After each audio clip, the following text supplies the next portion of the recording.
Com uma tristeza profunda, somos obrigados a comunicar o falecimento do nosso querido Santo Padre, Papa Francisco.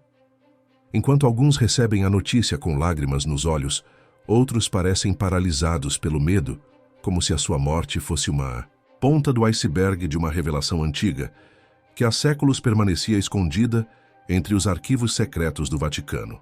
Trata-se de uma profecia misteriosa de São Malaquias, uma mensagem que caminha silenciosa pelo tempo, agora finalmente revelada. Prezado internauta, há quase 1000 anos, um monge chamado Malaquias caminhava pelas ruas de paralelepípedos de Roma. Em um momento de profunda conexão espiritual, ele foi tomado por uma visão que não era um sonho ou uma ilusão passageira, mas uma clara previsão do futuro da Igreja Católica. Nesse estado de transe, Malaquias presenciou uma cena surpreendente. Uma longa procissão de papas, um após o outro, atravessando os séculos até chegar ao ocaso dos tempos. O monge deixou registrado suas visões em uma série de 112 frases, em latim, cada uma acompanhada de símbolos e advertências destinadas a indicar o destino de cada papa pelo caminho. Cada mensagem revelava detalhes sobre o escudo, a origem, o caráter ou o papel de cada líder da Igreja até chegar ao último, conhecido como Pedro o Romano, o número 112 na sequência profética. Depois dele, segundo a previsão, o ministério papal se encerraria, marcado por julgamento divino ao invés de continuação. Hoje, o nome que ecoa em silêncio na profecia foi apagado do registro oficial, pois a escolha do Papa Francisco confirma a conexão com o último sinal previsto por Malaquias. Ele foi o único a ocupar a posição de número 112, uma conexão direta com o período final da saga profética, exatamente como ela foi originalmente escrita. Uma coincidência? Para muitos, é uma confirmação de que estamos vivenciando os eventos que deveriam marcar o encerramento de um ciclo de quase 1 milênio. A profecia aponta 3 detalhes reveladores sobre esse último pontífice. Seu nome será Pedro, sua origem será de Roma, e seu período de atuação será marcado por intensas dificuldades e tribulações. E sem sombra de dúvida, Francisco se encaixa perfeitamente nesse perfil.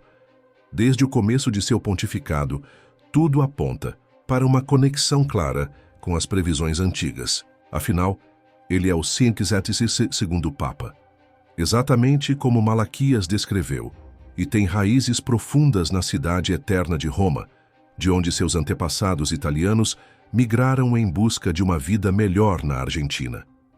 Embora tenha nascido em um bairro modesto, na capital argentina, suas raízes familiares estão na Itália, no Piemonte, justamente numa época de turbulências, o fascismo e uma economia fragilizada. Seus pais deixaram a Itália carregando sonhos de futuro, buscando segurança na América do Sul.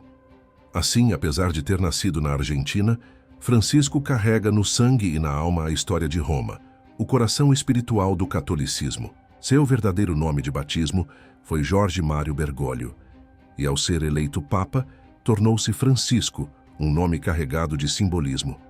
Ele escolheu esse nome não por acaso. Foi uma homenagem a São Francisco de Assis, o santo que dedicou sua vida aos pobres e abandonados, aquele que caminhou descalço e enfrentou o mundo com humildade, fé e compaixão. Por deturpação comum, muitos se esquecem que o nome de nascimento do santo era Giovanni di Pietro di Bernardone. Seu nome, portanto, também carregava uma ligação direta ao símbolo mais forte do cristianismo, Pedro, o apóstolo. E ao assumir o papado, Francisco não apenas adotou um nome, mas encarnou aquela figura, unindo sua história pessoal às profecias de Malaquias. Assim, sua jornada tornou-se a realização viva de uma previsão de 1000 anos atrás, com o sangue de Roma pulsando em suas veias. E há uma última previsão antiga que diz: ele guiará seu rebanho em meio a dificuldades, tribulações e desafios. O pontificado de Francisco não foi um período de tranquilidade ou de glória religiosa plena. Ao contrário, tudo indicava uma era de provações e obstáculos. Sua própria saúde foi marcada por momentos de crise. Ainda jovem, ele começou a sentir dores na lateral, febre persistente, dificuldades respiratórias. Em uma visita ao hospital, ele enfrentou um diagnóstico assustador: uma grave infecção pulmonar que tinha causado cistos amealhados em seus pulmões. A situação era crítica, e a única alternativa viável foi a remoção de uma parte do pulmão direito. A cirurgia de alto risco foi dolorosa e exigiu um período pós-operatório difícil, onde ele passou dias sem conseguir se levantar. Naquela sala fria, rodeada por tubos, máquinas e o silêncio pesado típico de um ambiente hospitalar, algo fundamental aconteceu. Foi ali que ele fez contato pela primeira vez com a sua vulnerabilidade, entendendo que a vida pode, a qualquer momento, fugir de nossas mãos. Foi lá que ele descobriu que, embora o corpo possa falhar, a força espiritual e a resiliência humanitária permanecem inabaláveis. Enquanto seus pais oravam por sua recuperação, ele mesmo começou a orar por algo mais profundo, por um propósito maior na dor, por um sentido maior em tudo aquilo que enfrentava. Em vez de pedir que a enfermidade fosse embora, ele implorou para que sua dor pudesse servir a um propósito maior, uma lição de fé e esperança. Essa experiência marcou uma forte virada em sua vida. Desde aquele momento, ele passou a valorizar cada respiração como um verdadeiro milagre, enxergando sua fragilidade como um lembrete de que a vida não é eterna e que Deus confiou a ele uma missão a cumprir. E poucos meses após sua recuperação, mesmo com o corpo debilitado e o fôlego limitado, ele tomou uma decisão que mudaria tudo: compreender que seu lugar era junto de Deus, dedicando-se inteiramente à sua vocação. Logo no início de seu papado, Francisco enfrentou uma enxurrada de críticas. Era a primeira vez na história que um papa era de origem americana, latino-americana e, ainda por cima, jesuíta. Num contexto em que a igreja enfrentava um silêncio constrangedor diante de escândalos de abuso sexual que se espalharam por todos os continentes, ele surgiu como uma figura diferente. Sua postura corajosa de enfrentar o Vaticano, falar abertamente sobre os erros do passado e pedir perdão publicamente foi algo inédito. Seu comportamento despertou uma onda de esperança em vítimas e fiéis, enquanto ele buscava por uma reforma estruturada que pudesse pôr fim à impunidade e restaurar a credibilidade da Igreja. Porém, o caminho não foi fácil. Por trás de cada gesto de transparência, havia uma estrutura de poder resistente, uma rede de interesses que lutava para manter seus privilégios intocados. Cada tentativa de reforma parecia um combate contra o velho sistema, uma batalha contra o silêncio, que a resistência enraizada nas estruturas internas. Além das dificuldades operacionais, essa luta trouxe também uma polarização crescente dentro do próprio corpo da Igreja, dividindo fiéis, clérigos e líderes em lados opostos, um cenário que dificultava ainda mais a mudança real e duradoura. As fissuras internas dentro da Igreja começaram a se tornar evidentes, revelando profundas divisões entre os próprios cardeais. As tensões aumentaram entre os que defendiam posições progressistas e aqueles que permaneciam fiéis ao conservativismo tradicional, enquanto a desconfiança dentro das estruturas de poder do Vaticano crescia a passos largos. Em uma coletiva de imprensa a caminho do Brasil, após sua primeira viagem apostólica, o Papa Francisco afirmou de maneira sincera e ousada: "Se um homem gay aceita o Senhor e tem boa vontade, quem sou eu para julgar?" Essas palavras provocaram uma comoção silenciosa entre os setores mais conservadores da Igreja. Para eles, aquilo soou como uma ameaça, uma abertura que poderia fragilizar os pilares tradicionais da doutrina. A reação veio rápida e contundente. Alguns o acusaram de relativismo, de ambiguidade doutrinária e de ser um líder progressista demais. Outros, de forma ainda mais direta, chegaram a construir cartas públicas solicitando explicações, enquanto alguns cardeais incendiaram debates internos com acusações gravíssimas de heresia, muito próximas ao extremismo. Houve quem o comparasse a figuras históricas como Paulo VI e João 23, até mesmo ao controverso Lutero. Mas Francisco, com sua calma inabalável, manteve-se firme, sem precisar responder às provocações. Sua postura era de convicção. Ele sabia desde o início que seu papel não era buscar aprovação. Sua missão era servir, e toda mudança verdadeira costuma trazer dor antes de trazer esperança. Ele tinha plena consciência de que seus gestos e palavras incomodariam muitos, mas isso não o desviou de sua visão. Para o Papa, o futuro da Igreja não reside em um recuo, em uma resistência passiva, mas na coragem de abrir as portas, de acolher e de dialogar. Ele insiste em um conceito que incomoda parte significativa da hierarquia, a ideia de sinodalidade, ou seja, uma igreja que caminha junto, que discerne coletivamente, que escuta a essência do Espírito não apenas de cima para baixo, mas de forma participativa, nas cidades, entre as mulheres, os leigos, os excluídos, que por séculos se viram à margem. Essa proposta de uma igreja mais horizontal, menos clerical, buscava ouvir todas as vozes, das pessoas marginalizadas, dos migrantes, dos divorciados, daqueles que foram excluídos há muito tempo, não por estratégia, mas por uma verdadeira conversão de coração. Algumas ondas de crítica chegavam a acusá-lo de ser excessivamente gentil, outros de ser demasiado rígido. As redes sociais amplificaram cada ato, cada palavra, cada silêncio, transformando suas ações em um palco de debates vibrantes e polarizados. Entretanto, os problemas internos eram apenas uma parte do que o mundo enfrentava. O período do seu pontificado coincidiu com um dos momentos mais turbulentos da história moderna. Conflitos armados, como o da Ucrânia, perseguições religiosas, no Oriente Médio a crise climática, uma economia fragilizada e um cenário cultural cada vez mais hostil à fé, tudo isso agravava a pressão sobre a Igreja. E em 2020, a pandemia de Covid-19 chegou, causando uma paralisação global que interrompeu peregrinações e a rotina de milhões de fiéis ao redor do mundo. Durante aquela fase de isolamento, Francisco ofereceu uma das imagens mais marcantes de seu pontificado, uma praça de São Pedro vazia, sob a chuva, com o Santíssimo Sacramento exposto. Uma cena silenciosa que transmitia a essência de uma mensagem poderosa.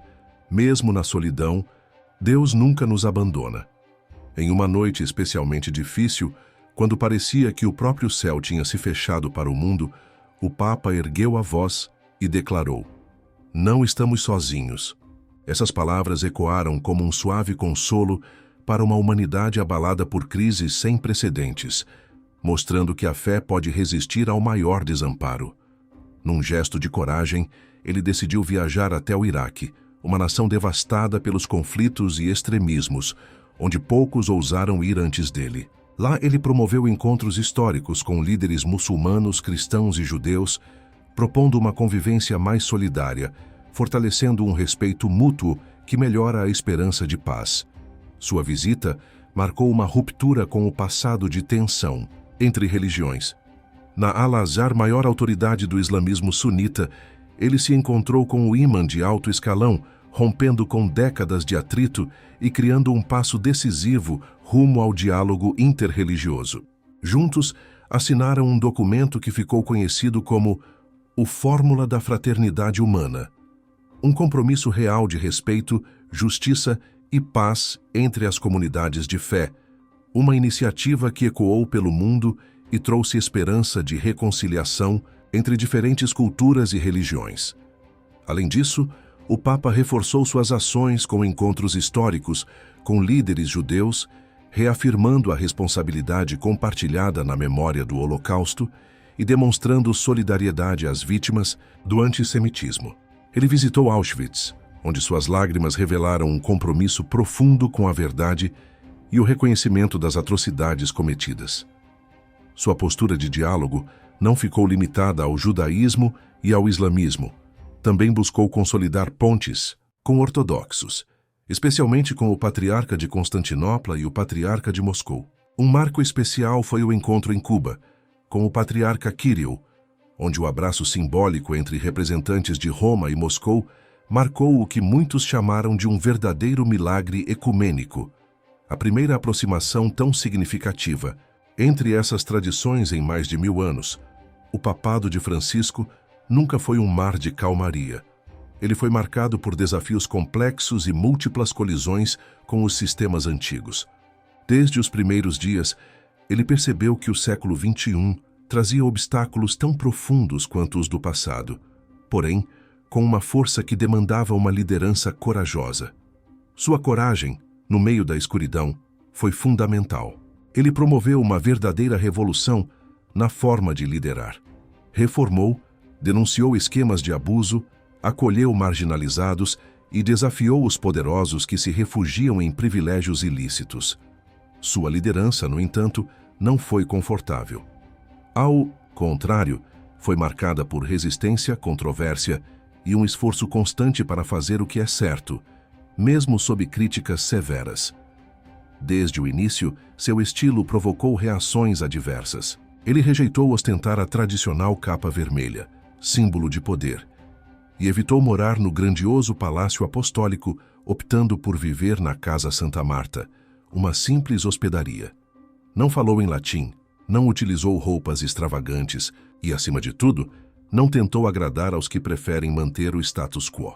Seu lema episcopal era claro: misericórdia. O próprio nome revela sua essência, inspirado naquela cena bíblica em que Jesus, caminhando, olhou para Mateus, um cobrador de impostos e considerado pecador, e fez uma escolha surpreendente, ao chamá-lo para segui-lo.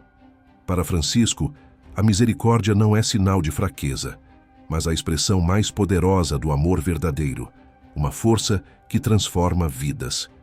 Ele convidou os fiéis a abandonarem a lógica de punição, abraçando a lógica do acolhimento. Chamou missionários da misericórdia, padres autorizados a perdoar até mesmo os pecados reservados ao Papa, ampliando o conceito de perdão e perdurando na coragem de enxergar além do erro, de compreender, de oferecer esperança. Visitou prisões, hospitais, campos de refugiados, mostrando com sua presença que ninguém está além do alcance do amor divino. Lavou os pés de migrantes, de mulheres e de pessoas de diferentes religiões, usando esses gestos como símbolos poderosos de que a misericórdia não conhece fronteiras, não discrimina, não tem limites.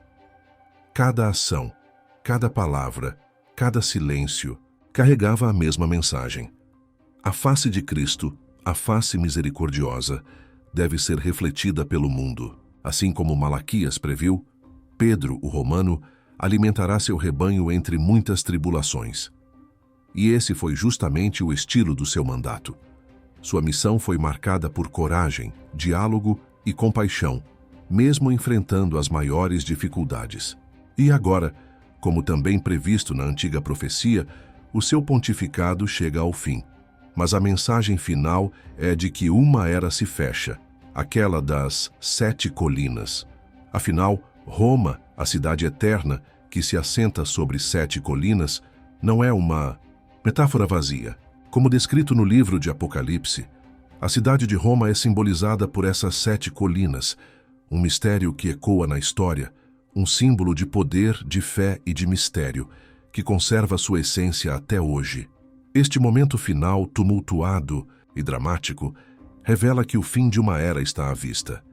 Assim como Malaquias previu há séculos, tudo que é antigo, tudo que é de poder e tradição, precisa passar por uma transformação profunda. E a cidade das 7 colinas, símbolo de Roma, permanece como um lembrete, uma potência de história, fé e complexidade, cuja essência permanece viva em cada canto, em cada pedra.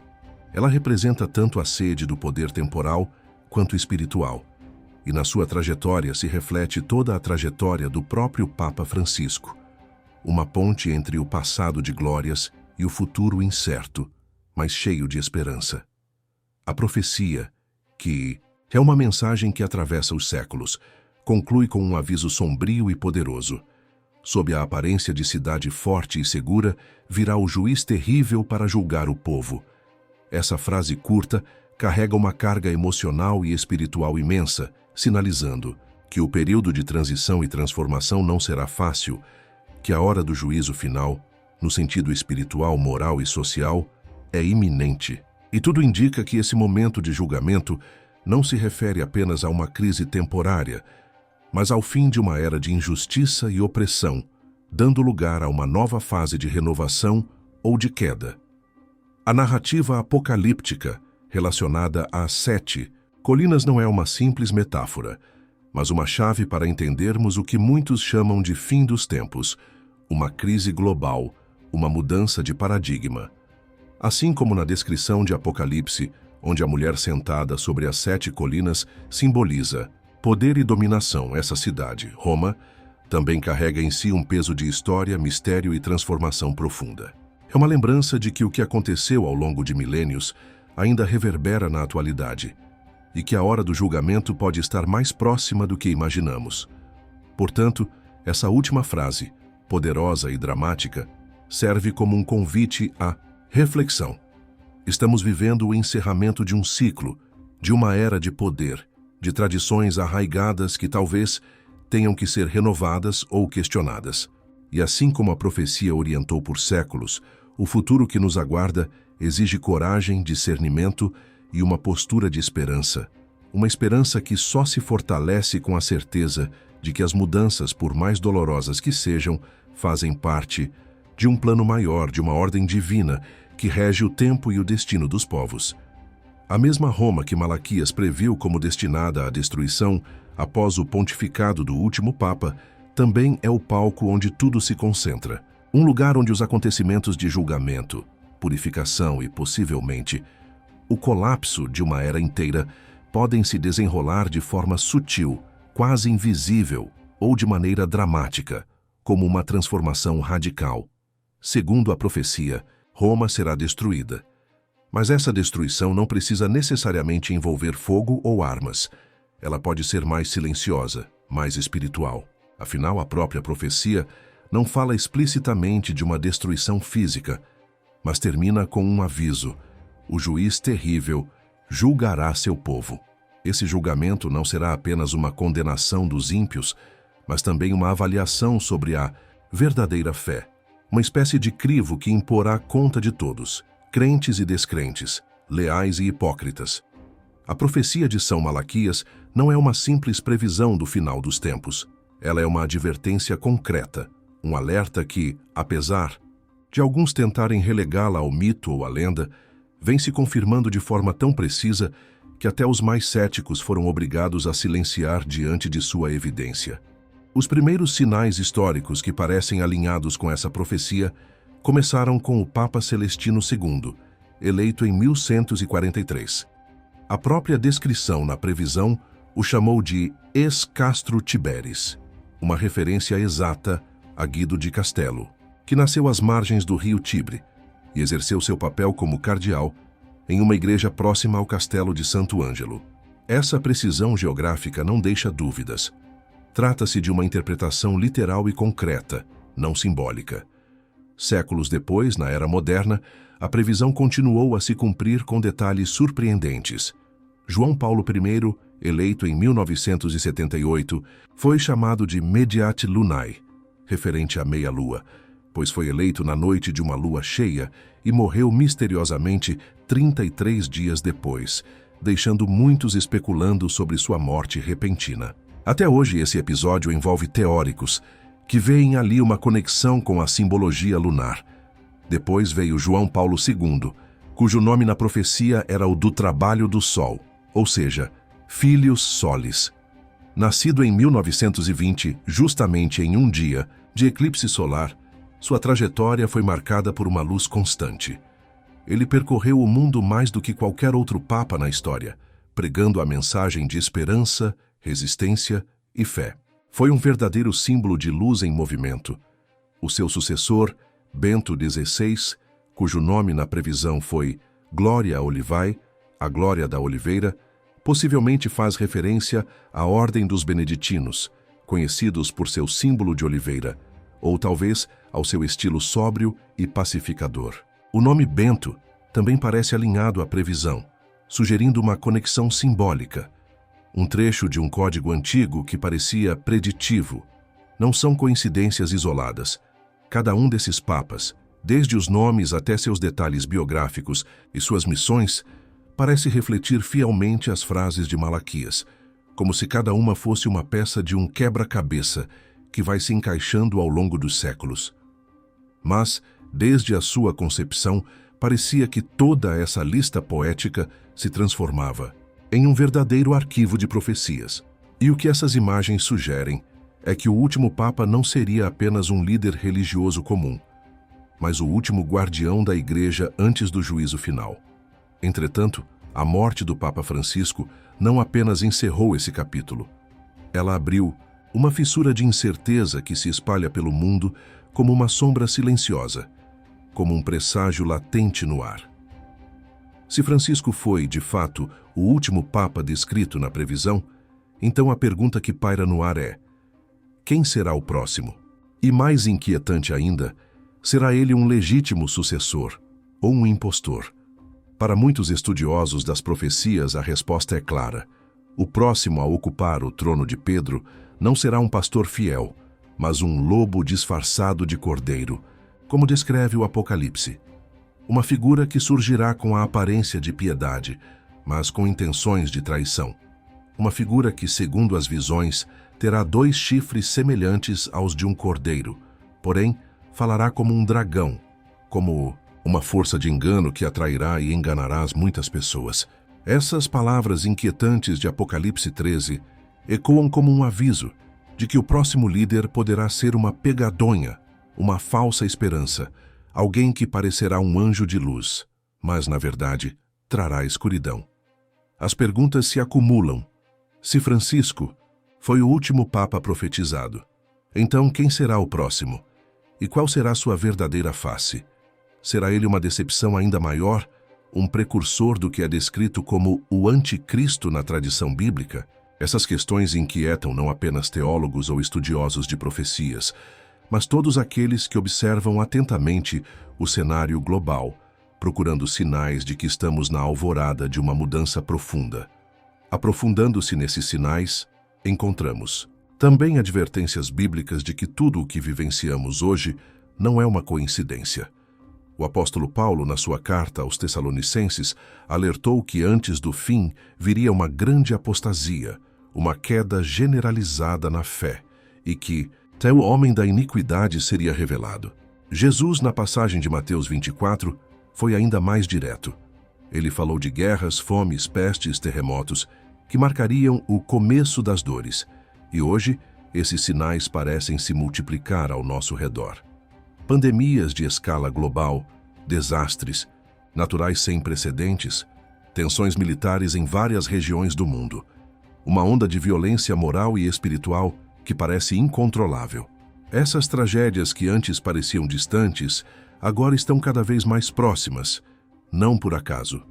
Elas fazem parte de um grande processo de transformação, de uma sequência que aponta para um fim de ciclo e um início de uma nova era. Que isso tudo significa? Que apesar das trevas que parecem a dominar, há uma mensagem de esperança. Mesmo na proximidade de tempos sombrios, a profecia nos lembra que a verdadeira fé não morre com os homens. Ela é uma força que transcende, que pesa no coração e que, mesmo diante do caos, é capaz de resistir e fortalecer-se. E qual é nosso papel nesse momento? Uma urgência de despertar. Não é hora de ficar de braços cruzados ou cobertar-se com o manto do medo. É hora de sair da inércia, de renovar a fé com sinceridade, humildade e coragem. Porque mesmo sem saber o dia ou a hora exata do fim, uma coisa é certa. Aquele que tem o controle não somos nós, mas Deus, que governa o tempo e conhece tudo o que está por vir. Nesse cenário, a figura de Francisco, que tanto ousou, que tanto inovou e que tanto colocou à prova os limites do tradicional, deixa um legado que não pode ser destruído facilmente. Ele foi o Papa que quebrou protocolos, que desceu do palácio para estar ao nível da multidão, que colocou São Francisco de Assis como exemplo de simplicidade, misericórdia e amor. Um líder que escolheu a coerência, o diálogo e a verdade, acima de qualquer fórmula de poder ou ostentação. Seu legado é uma mensagem duradoura. A face de Deus se revela naqueles que sofrem, naqueles que pagam um preço por sua fé, naqueles que na dor encontram esperança. Assim, ao partir, ele deixou um símbolo da verdadeira essência do cristianismo. Uma igreja que não busca a perfeição, mas a humanidade. Uma igreja que deseja viver a misericórdia e não a aparência. uma igreja que tenta retornar à sua fonte mais pura, que é Jesus Cristo.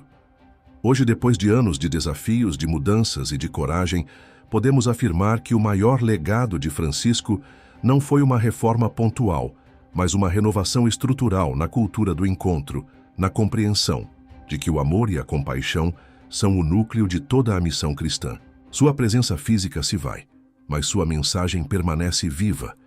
E como a própria profecia deixa claro, a jornada de testes e de purificação ainda não terminou. Ela prossegue, e o que virá a seguir depende de nossas ações, de nossa fé e de nossa esperança. Que na memória de Francisco haja inspiração para todos nós. Que sua coragem nos incentive a sermos mais humanos, mais misericordiosos, mais fiéis ao verdadeiro Espírito de Cristo. Que sua caminhada sirva como um farol na escuridão, guiando-nos na direção certa. Porque mesmo na maior das trevas, a luz da fé nunca se apaga.